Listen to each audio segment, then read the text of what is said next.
अस्सलाम वालेकुम। उम्मीद करता हूँ कि आप सब खैरियत से होंगे और फाइनली मैट्रिक का रिज़ल्ट आ रहा है। शुक्र है बहुत डिले हुआ, लेकिन फाइनली आज 5 बजे ऑफिशियल बोर्ड की वेबसाइट पे आ गया कि रिज़ल्ट डिक्लेयर आज कर दिया जाएगा।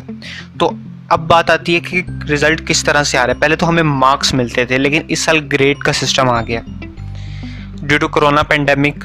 तो दो तरह की ग्रेडिंग होती है, मैं आपको जल्दी समझाने की कोशिश करूंगा। एक होती है एब्सोल्यूट ग्रेडिंग और एक होती है रिलेटिव ग्रेडिंग।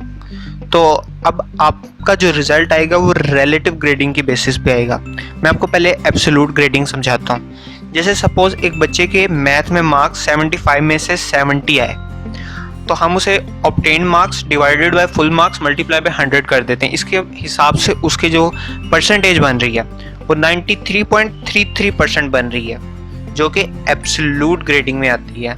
लेकिन चूंकि रिलेटिव ग्रेडिंग चलेगी, तो कोई सपोज बच्चा है हाईएस्ट मार्क्स जिसके बोर्ड में आए हैं वो 70 है मैथ में, तो उसको रिलेटिव ग्रेडिंग के हिसाब से 100% दे दिए जाएंगे। और एक और बच्चा है जिसके मार्क्स 68 हैं, तो अब हम ये करेंगे कि ऑब्टेन मार्क्स क्या होंगे 68 डिवाइडेड बाय जो रिलेटिव मार्क्स है ना 70 मल्टीप्लाई बाय 100।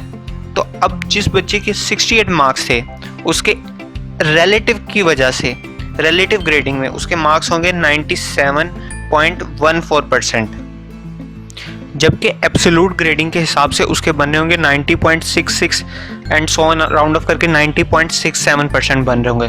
लेकिन जो रिलेटिव ग्रेडिंग होती है उसमें इस चीज़ का फ़ायदा हो जाता है। ये प्रोज हैं कि अगर कोई बच्चा है, कोई आपको सपोज पेपर मुश्किल आ गया, सपोज मैथ का मुश्किल आ गया, आप उसमें पूरे मार्क्स नहीं ले पाए और दूसरे बच्चे भी नहीं ले पाए, तो जो हाईएस्ट स्कोर होगा उसके हिसाब से आपको रिलेटिव मार्क्स दिए जाएंगे। सपोज हम एक कर लेते हैं, जैसे कि फिजिक्स में 75 में से हाईएस्ट आए 60, तो अब जो रिलेटिव ग्रेडिंग होगी 60 वाले को दिए जाएंगे 100%, ठीक है।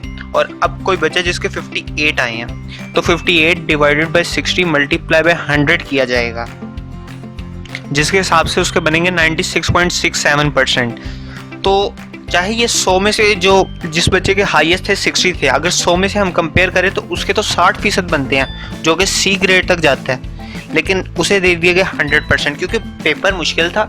सबसे हाईएस्ट स्कोर ये हुआ और उससे नीचे थे 58%। वैसे तो ये सी डी की कैटेगरी में चला जाता है, लेकिन क्योंकि हाईएस्ट स्कोर हमने 60 के रिलेटिव करके 58 की कैलकुलेशंस की, तो 58 आउट ऑफ 60 मल्टीप्लाई बाय 100 के हिसाब से इसे 96.67% हुए रिलेटिव, क्योंकि हाईएस्ट 60 थे उसके हिसाब से इसे मार्क्स दिए गए।